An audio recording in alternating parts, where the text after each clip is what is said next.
So, very simple, load of butter and sugar in here. Over here I've got some milk and cream, just infusing with a couple of bay leaves, because I like that kind of, you know, that not as floral, but that nice sort of bay leafy taste. They're really good, actually, if you put a bit of rosemary in there. Actually, just a little sprig of rosemary, you get a nice sort of taste to the back of the chocolate. And then lots of chocolate, obviously, and a few eggs, and that's pretty much it. So the butter and sugar have just been beaten together, and the more you do that, we've got a nice sort of soft consistency there. And the more you beat that butter and sugar, the more the sugar will melt down, and you won't get that crunch in the truffle, because all the sugar will melt away. It's good. You could use icing sugar for this as well. So this is a recipe I've adapted from the time I worked at Clark's, Sally Clark in London, and she was famous, and one of the things she was very famous for was her fantastic truffles, and she used to sell these truffles for about £1 each, and she wouldn't let anyone have the recipe. So I've kind of played around with what I remember them tasting like, and I think I've sort of come up with something good. And we serve these at the Fox Hunter now, and it's a pretty basic mix, but it's delicious, and it's a perfect sort of ending to a really good meal.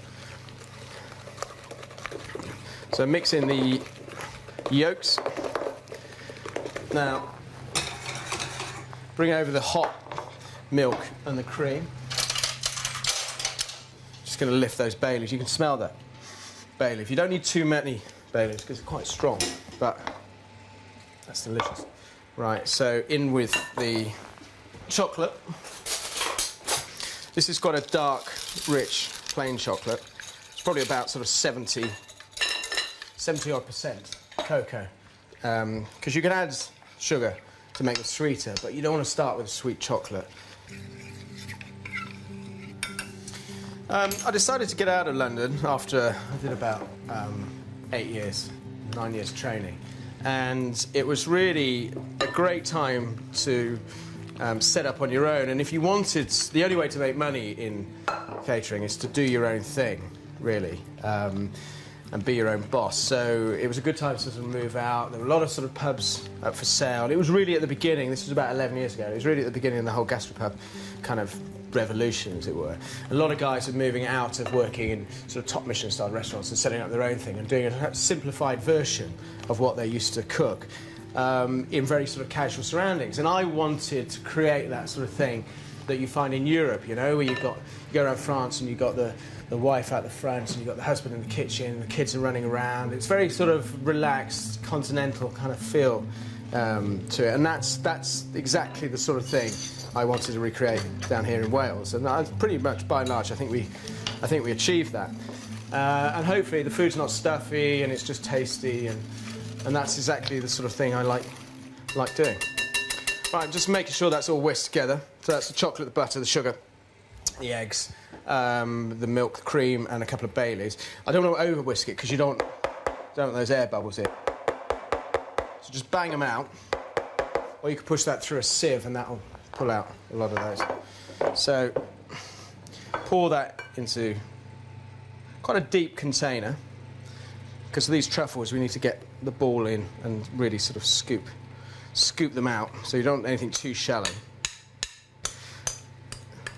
So these are the truffles I serve at the restaurant, and we give everyone one of these with coffee at the end of the meal, and it's just, you know, they're quite rich.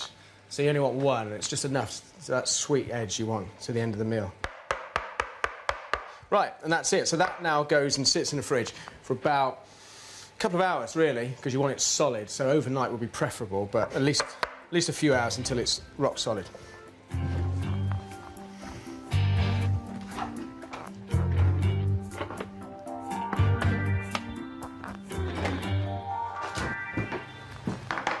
So that's sat in a fridge for a couple of hours, or, as I said, overnight, preferably. It's just so it's rock hard.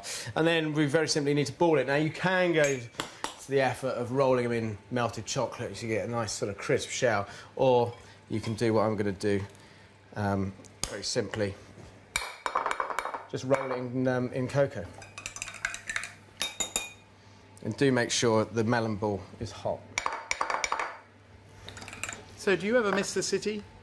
Yeah, I've lived in the country for about 10, 11 years now, and And it's good, you know. It's relaxing. It took me a little while to get into, because I used to work in Soho, and you'd come out of work at midnight, 1 o'clock, and the place is buzzing. There's always something going on. And in the country, anything after about 9 o'clock is just dead.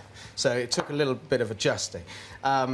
It's nice to get up to town, up to London, get your fix every now and again, and just go out to nice restaurants and see friends and see what's going on. I think it's really important, actually, as a chef, as a restaurateur, to see what other people are doing. So I always make a point of doing that, which is kind of an excuse, really. So that's it. I mean, there they are, ready to go. I'd serve those room temperature, so they're nice and soft when you eat them. You don't want to be sort of trying to bite into really hard truffles. And like I said, just one ahead is more than enough of these. So I think that's probably a delicious way to end. Kind of an alternative Sunday roast, you know, Sunday meal with that sumac sort of sprinkled chicken and that lovely sort of English summer salad and salad cream and these delicious chocolate truffles. So I'm just going to clean that. There you go. Tuck in. Have some of the tomatoes.